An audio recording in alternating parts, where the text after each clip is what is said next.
Today we are taking a look at this new Digibox. Now this is one of those Android TV boxes that you can get, kind of a substitute for like your Amazon sticks or your Apple TVs or things like that.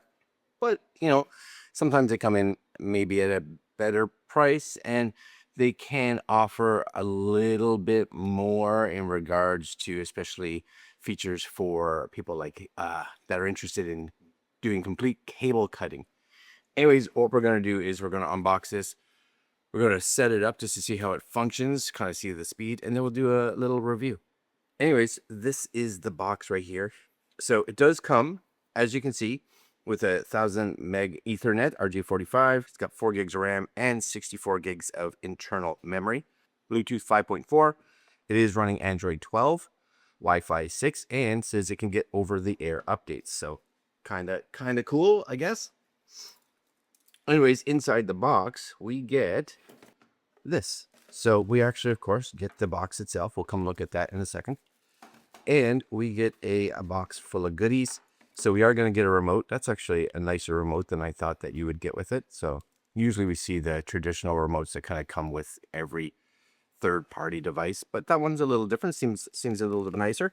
We get an HDMI cable, and of course we get the power cable. So very good. And of course you do get a little manual. Sweet. Now on the actual box itself, this is the box. Kind of nice. It's not overly heavy, so don't let weight be a deterrent by any means. There's your power button on the front. You get a little display. You have an area to play. If you have content on an SD card or content on a USB, you can play from those. On the back here, of course, you have another USB, an AV out, Ethernet HD out, optical out, USB, and of course you can run this if you wanted directly. Oh, it actually, so this power plug actually is USB-C. Okay, so it actually runs off USB-C. Cool. Seems to be very well made, as far as digiboxes go. So I'm gonna plug this in right now, and we're gonna see how this actually performs. Hold on one sec. Okay, so first thing to realize is that the remote does not come with batteries, so you do need AA batteries to put in there. But I think I got everything set up here, so we're just gonna plug everything in. There we go. Hopefully this all works. Let's find out. So we're gonna plug this in. Hopefully this turns on. So you do get a little display on the front. All right, so it is booting, and now of course it doesn't have the correct time. You guys can go in and set that up, but you do get to see what's on the actual screen. So we do have the remote, so it says press this one and this one. So again, make sure you have batteries, or else you really can't set this up. So press and hold for 3 seconds. So 1, 2, 3. One would think, right? I'm hitting the, oh, I'm not hitting the right button. That may do it. So volume down. 1, 2, 3. There we go. Takes a little bit of a minute. It puts it kind of, I guess, into a pairing mode. So you'll see Bluetooth devices, right? So we have that remote control. Next, we pick our country. So you see we have a couple countries here. I don't know if we don't have Canada in the list. So we're picking whatever's closest, I guess. So United States. Pick your time zone. So we are actually, it's not Eastern. We are considered Atlantic. So we're just going to look to see. There it is, Atlantic. Very good. Date, yep, 24-hour format. That's fine. Next. Please insert a network cable. No, we're going to set up Wi-Fi. So give me a second here. So our Wi-Fi is there. We're just going to enable this. So give me 1 sec. I'll be right back. And at this point in time, I guess we hope that I put my password in right. That's the hope. But you will see now, it did come up with the right time on here. So that is fantastic. There we go. Connected successfully. So we're just going to hit next. Yes, yes, yes. We have to go through all this. Probably says don't do anything you shouldn't do. I get it. Which we're not going to do here. Anyway, here we go. You'll see it kind of booting up for the first time. So we have our apps, right? We can scroll down. You see some of the apps. So basically what we're going to do, of course, we're just going to test it. We're going to test it with YouTube just to see how it works. So yeah, install. Now, again, you can't go to the Play Store because you have access to the Play Store. You can download Netflix and all this kind of stuff. Because it does act kind of, like I said, like an Apple TV or something like that. But so far, I have to say, you know what? It is actually pretty snappy. So that's all right. So if I click YouTube now, sweet, get started. Again, I'm just going to watch as a guest. Okay. All right, let's try something just a little short, maybe. Oh, the short works. There you go. It plays back good. Quality is good. Zero concerns. You guys can see it. Winter snow. That's kind of what's going on right now outside. Excellent. I'm down. That sounds good. Okay, I'll go back. Let's find another video. Here's just an advertisement, I guess. That one works, which is great. Again, quality is good. There's a nice clutch commercial, I guess, for you. Anyways, there you go for that. It plays good. No concerns, right? And as if you go here, settings, it's in 1080p right now because that's all this display is capable of pushing out, so that But yep, you can, again, if you come in here and go to the home button under apps, just so you guys can see, we do have a bunch, but you do have that Google Play Store, so you would have to again log in here, right? But you have access to it, and yeah, it's good. No concerns right now. No concerns. I think it runs great.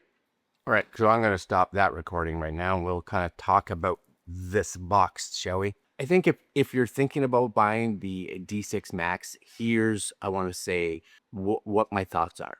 It's fast, it's customizable, it's smooth for everyday streaming, but again, it's not for everyone.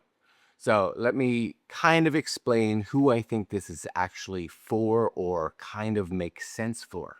So the first thing that I kind of noticed, of course, about it is the actual size. It's nice and compact, it's clean, it's minimal, exactly what you and I want sitting beside your TV. You don't want something big and obnoxious. Build quality, again, feels solid, not cheap, and it doesn't draw attention to itself. This is a very plug and play, forget it kind of device. As you just saw here, I just set it up to my Wi-Fi. And of course, like any TV box, you kind of have to log into all the accounts and make sure that you download the apps that you actually want to use. So setup is quick. Now, once it's powered on, you are running Android 12, and the interface, again, feels smooth right away. Menus respond nice and quick, the apps load fast, and nothing feels sluggish. It feels just as fast as if I was running on my computer or any other device. And I think that's important because a lot of Android TV boxes just don't feel snappy once they run. There's definitely a little bit of sluggishness. So this one, not so much. The remote works really good, and the apps move fast. So in real world use, I think it works good. Plus, the streaming performance, which is actually what you and I are buying it for, runs smoothly as well. So the content plays good, navigation again stays responsive, and having to switch between apps doesn't slow the system down. And this does have Wi-Fi 6 and or gigabit Ethernet, whichever you want. So buffering, of course, isn't going to be an issue. And I use Wi-Fi 6, so it worked flawlessly. So there is a standout feature, and that's something called time shift playback, which actually lets you pause and rewind live content if you have it hooked up that way. And again, that's not something that you usually see in Android TV boxes. So I believe that, for those that hook this up, it's actually going to add a fair bit of flexibility for those that actually watch like live TV shows. Now, the remote control, this fella, right? This is a Bluetooth remote, so when you hit those combination of buttons, it goes into Bluetooth pairing. Now, again, it doesn't come with batteries, but it works once you get them. So, very functional. The voice search actually worked pretty well. It actually has an air mouse feature, which allows you to navigate certain apps a lot easier than if you're only using a traditional remote, which is kind of nice. It does have backlight keys, which are a nice bonus, again, if you are actually using this in a darker room.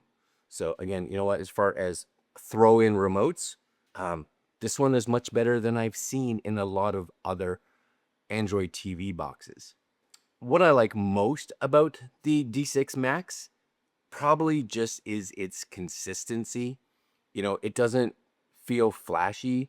It just works. Smooth playback, again, fast navigation, and it has a fairly modern Android experience without having to go or deal with any frustrations that can go along with Android. especially, requiring it to have a more powerful system for more newer versions of Android. They kind of figured out which one works, does its job, and stuck with that one. Now, I think you'll like this box if you actually have an Android TV box or an older TV that you're upgrading from, or if you stream a lot of content in 4K, or you want full control over your apps and customizations, again, because it uses Android, and you care about, that network speed. So the fact that it has Ethernet and Wi-Fi 6, very good. Lastly, it has that flexibility with all kinds of smart TV software. So for cord cutters and everyday streamers, I think this little box is going to fit in really well. That doesn't mean, again, it's for everybody.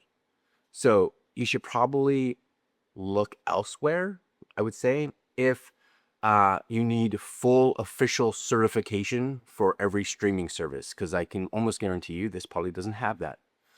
Or you want a high-end Android gaming box, so a box that can kind of just do more, especially for gaming. Or you prefer something like a lockdown ecosystem, like an Apple TV, where you know that you're buying this and it's going to work like flawlessly. But a lot of those devices do come with extra costs, so just kind of be aware of that. So I think in regards to responsiveness, again, customizable Android TV boxes that can handle pretty much everyday streaming really well. The D6 MAX does exactly that. And I think it actually does it pretty well. So I do think if, again, you are someone that is looking at an Android TV box, this one should definitely be one that you kind of put on your radar.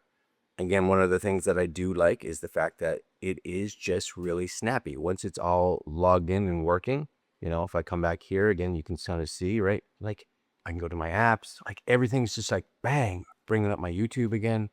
Like there's no like hesitation. It just jumps, right? Again, just as fast as if I'm watching it online, or just as fast as if I'm watching it on my Xbox or my PlayStation. It's quick for sure. Like it works really well. And of course, you do have things like your settings and all this, very Android. So if you're familiar with Android, you're going to be very familiar with how this box actually sets itself up. Anyways, that's kind of our first look and my thoughts on this Digibox. If you guys are interested at all, I'll leave a link down below where you guys can check it out, try to read up more information on it. Other than that, that's it for me today. Like, comment, share, subscribe. I'll see you guys next video. Later.